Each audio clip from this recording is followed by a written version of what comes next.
Bismillahirrahmanirrahim.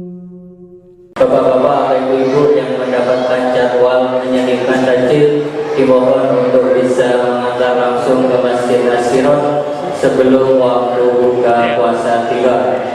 Untuk informasi yang selanjutnya yaitu petugas sholat pada malam hari ini untuk kultum sekaligus imam akan disampaikan oleh Ustaz Darmawan, Imam Masjid As-Sirot. Informasi yang selanjutnya, kami selaku pengurus masjid menghimbau kepada seluruh jamaah untuk bisa senantiasa menerapkan protokol kesehatan, terutama menghimbau untuk menggunakan masker berhubung di masjid kita tidak menerapkan social distancing atau penjagaan jarak. Jadi diharapkan kepada seluruh jamaah untuk senantiasa bisa menggunakan masker sebagai salah satu ikhtiar kita untuk menjauhi atau menjauhkan dari wabah COVID-19.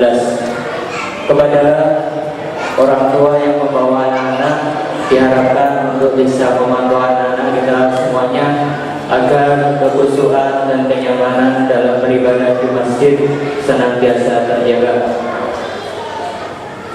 Untuk informasi selanjutnya itu alhamdulillah pada malam hari ini insya Allah untuk pelaksanaan kegiatan-kegiatan masjid akan kita mainkan di YouTube yaitu di Yasni TV. Jadi mohon kepada bapak-bapak mungkin atau ibu-ibu yang tidak bisa hadir nanti bisa melihat untuk kajian-kajian di masjid, sehingga untuk jamaah yang berhalangan hadir tetap bisa mengikuti kajian-kajian yang ada di masjid. Harapannya masjid kita senantiasa selalu bisa makmur, dan kita yang berada di rumah juga karena kondisi mungkin kesehatan yang kurang bagus sehingga kita tidak bisa hadir, tetap bisa memantau atau mengikuti kajian-kajian yang diadakan di Masjid As-Sirot. Demikian informasi yang kami sampaikan. Untuk selanjutnya waktu dan tempat kami serahkan kepada Bapak Imam Ustaz Darmawan.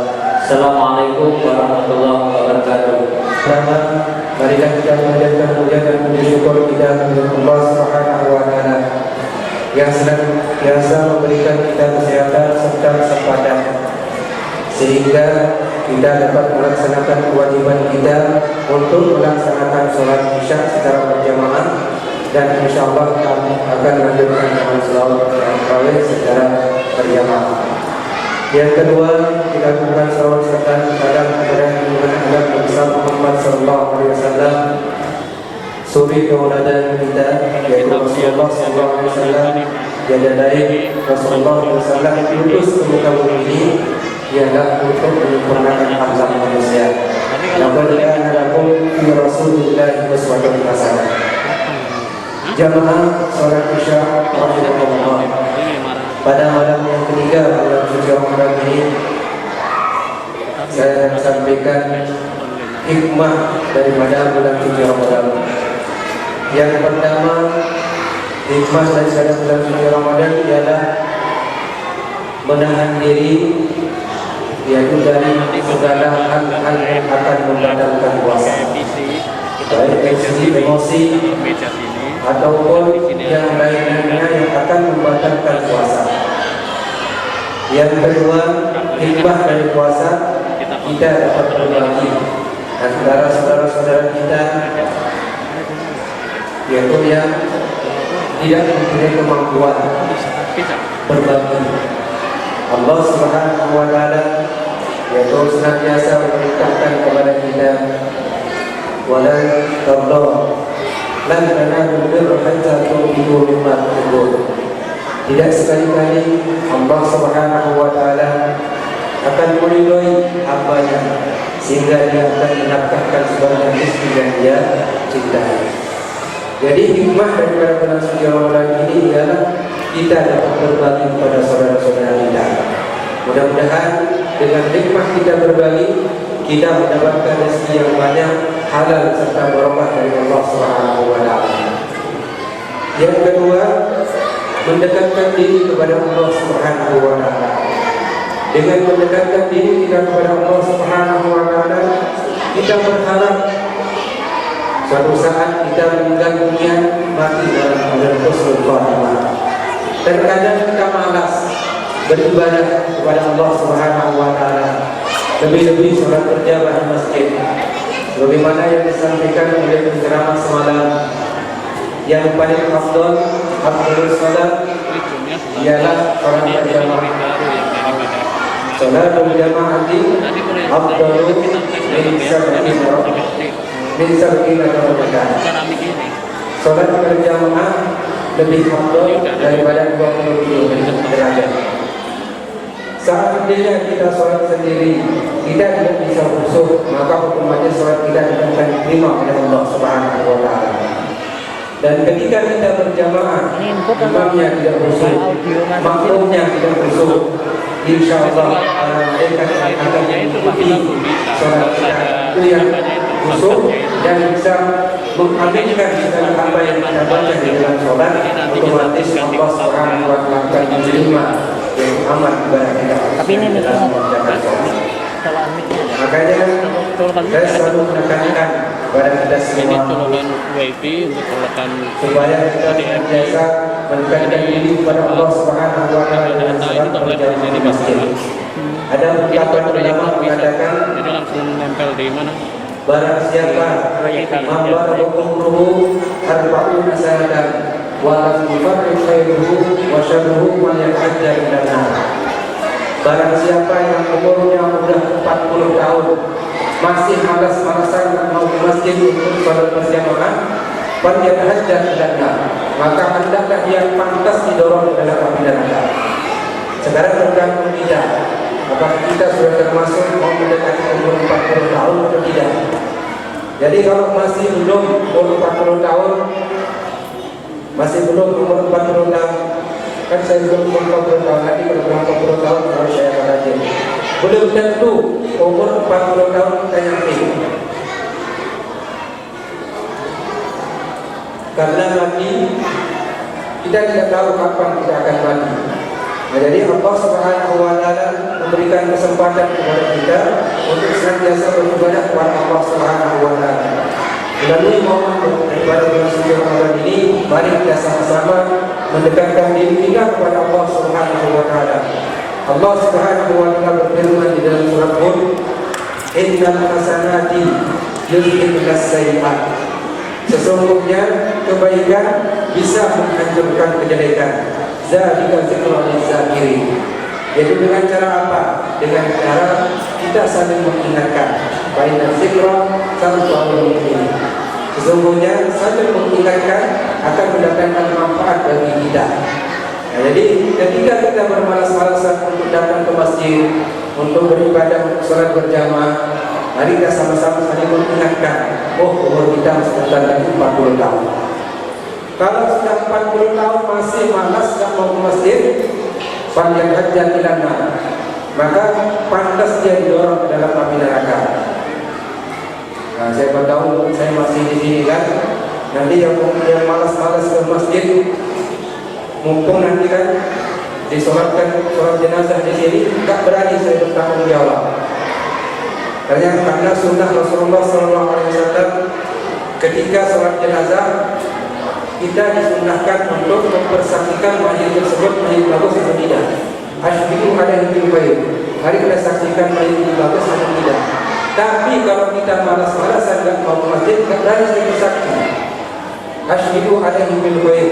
Mari kita saksikan mayit ini mayit bagus. Jawabannya apa?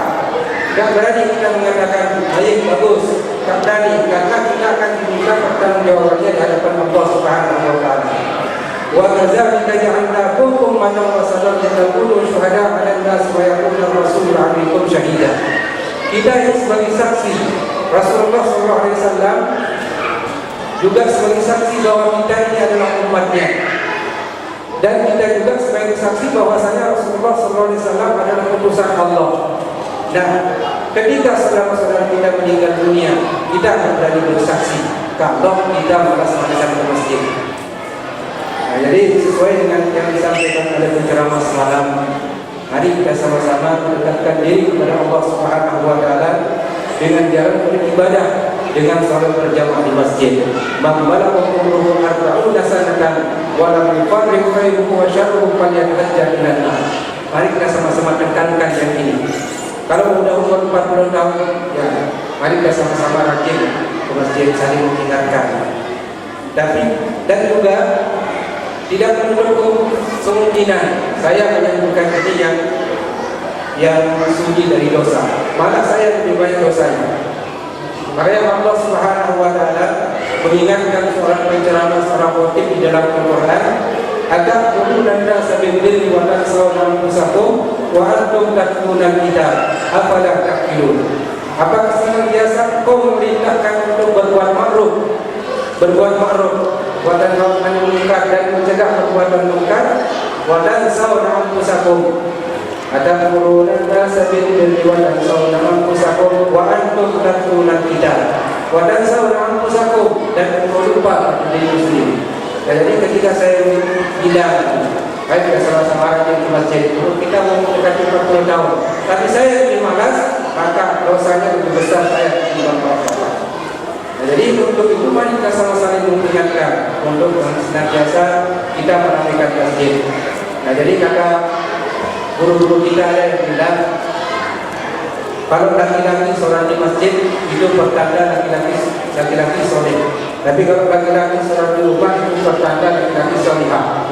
Nah, jadi apakah kita memilih laki-laki solihah atau laki-laki soleh? Nah, jadi kita berpegang dengan kata ulama, bahwa waktuhu arba'un sanatan wa lam yufarriq khairuhu wa syarruhu falyatahajjal ilan nar. Kita tidak mampu untuk membedakan mana yang baik, mana yang buruk. Ketika kita melaksanakan yang buruk aja, tidak pernah kita melaksanakan yang baik. Padahal Allah Rasulullah SAW itu mengingatkan kepada kita di dalam kitab Mustahil Hadis, "Ittaqullah haitsuma kunta." Takutlah di mana saja engkau berada. Wa atbi'is sayyi'atil hasanati tamhuha. Maka ikutilah perbuatan jelekmu dengan perbuatan baikmu. Tapi kalau kita sering malas-malasan ke masjid, mari kita sama-sama introspeksi diri, kita saling mengingatkan. Kalau kita sudah saling mengingatkan, insya Allah harapan kita sesuai dengan harapan Allah Subhanahu wa taala, ya ayyuhalladzina amanu taqullaha haqqa tuqatih wa la tamutunna illa wa antum muslimun. Jangan sekali-kali kalian mati kecuali dalam keadaan muslim. Nah, jadi kalau kita malas beribadah kepada Allah Subhanahu wa taala, lebih-lebih salat 5 waktu berjamaah di masjid kita malas, sekalipun hukum daripada salat berjamaah itu hukumnya sunnah. Tapi mustahab dianjurkan. Nah, jadi dianjurkan kita untuk sholat berjamaah. Siapa tahu sholat kita ketika sholat sendiri kita berkhusyuk, yang lainnya khusyuk. Sulit memang kita akan mendapatkan namanya khusyuk. Kayak orang-orang yang khusyuk di dalam sholatnya, mereka termasuk orang-orang yang bersyukur, mereka orang-orang yang berbahagia. Bagaimana yang Allah Subhanahu wa taala jelaskan dalam surat Al-Mu'minun, qad aflahal mu'minun alladzina hum fi sholatihim khashi'un. Sungguh beruntung orang-orang mukmin yang senantiasa khusyuk di dalam sholatnya.